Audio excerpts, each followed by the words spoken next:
Rolling. Sudah hampir 1 jam lebih mantan Menteri Pertanian ataupun Syahrul Yassin Limpo ini berada di gedung KPK Merah Putih melakukan pemeriksaan oleh tim penyidik KPK. Karena sebelumnya sekitar pukul 19.20 waktu Indonesia Barat, penyidik KPK melakukan penangkapan terhadap mantan Menteri Pertanian ini di salah satu apartemen yang berada di kawasan Kebayoran Baru, Jakarta Selatan. Tadi, Direktur Pemberitaan KPK ini mengatakan kepada awak media bahwa penangkapan ini didasarkan atas ada beberapa alasan hukum. Yang pertama adalah adanya kekhawatiran menghilangkan barang bukti yang memang diperlukan oleh tim penyidik KPK.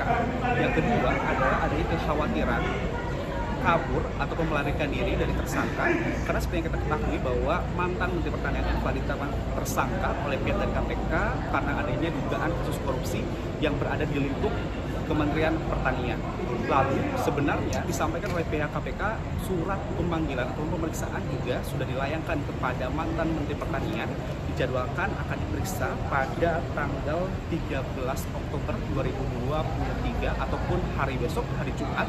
Namun yang tadi disampaikan oleh Ali Fikri ada beberapa kekhawatiran, ada beberapa alasan hukum yang memang menjadi pertimbangan tim penyidik KPK untuk melakukan penangkapan terhadap mantan Menteri Pertanian.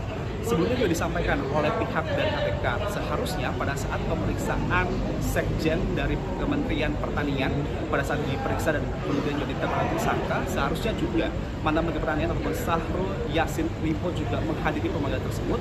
Alasannya yang disampaikan oleh kuasa hukum adalah karena mentan ini harus pergi ke Makassar untuk menjenguk sang ibu yang sedang sakit, jadi tidak bisa memenuhi panggilan dari penyidik KPK. Namun akhirnya dijadwalkan ulang yang harusnya adalah hari Jumat besok, tetapi tadi yang disampaikan oleh Ali Fikri ada beberapa alasan yang mengharuskan mantan Menteri Pertanian ini harus dilakukan penangkapan di salah satu apartemen. Kemudian juga tidak lama setelah Direktur Pemberitaan KPK ini menyampaikan dari proses penyidikan atau dari proses yang dilakukan oleh tim penyidik KPK, barulah datang dari tim kuasa hukum dari Syahrul Yassin Limpo ataupun yang diwakilkan oleh Febri Diansyah.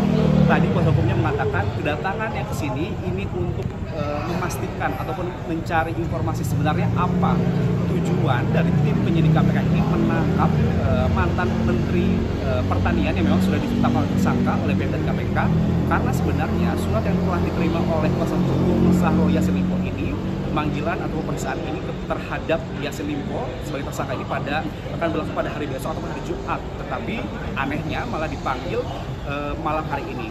Kemudian juga yang disampaikan oleh kuasa hukum dari mantan Menteri Pertanian ini mengatakan bahwa sebenarnya surat panggilan yang telah diterima oleh kuasa hukumnya ini diiyahkan begitu oleh Syahrul Yassin Limpo untuk akan hadir dan juga akan kooperatif untuk memenuhi panggilan dari tim penyidik KPK. Baru saja tadi masuk ke gedung KPK untuk menanyakan hal tersebut. Tentu yang kita ketahui bersama bahwa mantan Menteri Pertanian ataupun Syahrul Yassin Limpo ini telah ditetapkan tersangka oleh pihak KPK karena adanya dugaan kasus korupsi di lingkungan Kementerian Pertanian, karena dugaan ataupun yang disampaikan oleh pihak dari KPK bahwa adanya pemerasan ataupun korupsi yang telah dilakukan, dugaan korupsi yang telah dilakukan oleh Menteri Pertanian Syahrul Yassin Limpo ini dengan meminta uang kepada bawahannya mulai dari eselon 1 kemudian juga para direkturnya yang untuk memenuhi kebutuhan pribadinya dari Syahrul Yassin Limpo. Total dari tahun barang bukti ataupun yang telah dilakukan oleh tim penyidik KPK ialah sebesar 13,9 miliar rupiah. Uang tersebut berasal dari uang yang dikumpulkan ataupun yang diminta oleh Syahrul Yassin Limpo kepada bawahannya untuk memenuhi kebutuhan hidupnya seperti membayar kredit, kemudian juga membayar kredit dari mobil mewahnya. Tentu ini juga yang nantinya akan didalami oleh pihak dari penyidik KPK, sebenarnya aliran dananya kemana saja dari dugaan tindakan korupsi yang telah dilakukan oleh Menteri Pertanian.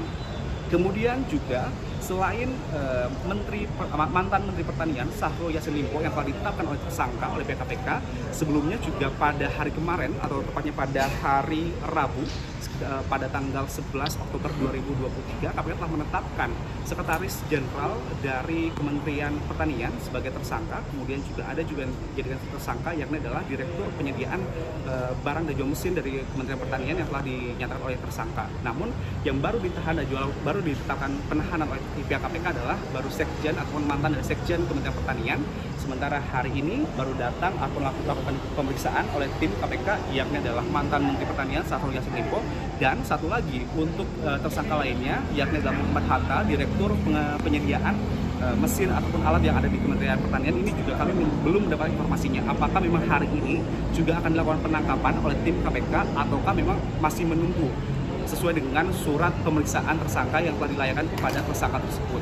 Yang jelas kami masih menunggu bagaimana nantinya hasil pemeriksaan dari tim penyidik KPK terkait dengan pemeriksaan dan juga penangkapan dari mantan Menteri Pertanian Syahrul Yassin Limpo yang baru saja tiba tadi di gedung KPK sekitar pukul 19:20. Dan biasanya kasus-kasus yang biasa ditangani oleh pihak dari KPK setelah adanya tersangka ditangkap, kemudian juga pihak KPK memiliki waktu 1x24 jam untuk melakukan pemeriksaan terhadap tersangka, dan nantinya akan disampaikan kepada publik bagaimana hasil pemeriksaan yang telah dilakukan oleh pihak dari KPK. Tentu kita akan tunggu bagaimana nantinya, apakah memang hasil pemeriksaannya akan membuat terang menderang bagaimana aliran dana ataupun dugaan korupsi yang telah dilakukan oleh pihak dari mantan Menteri Pertanian Syahrul Yassin Limpo, kemudian juga aliran dananya kemana saja, karena ada dugaan juga yang kami dapatkan, informasi kami dapatkan juga ada dugaan juga yang disampaikan oleh tim ataupun yang disampaikan oleh Direktur Pemberitaan KPK atau Al Fikri, bahwa ada sejumlah aliran dana hasil dugaan korupsi dari Syahrul Yassin Limpo ini yang mengalir ke partai ataupun ke partai Nasdem yang menjadi partai dirinya. Tentu ini juga masih perlu dikonfirmasi dan masih perlu didalami. Kita tunggu bagaimana hasil pemeriksaan yang telah dilakukan oleh tim penyidik KPK. Langsung dari gedung KPK Merah Putih yang sendiri dan Herman Lasem melakukan.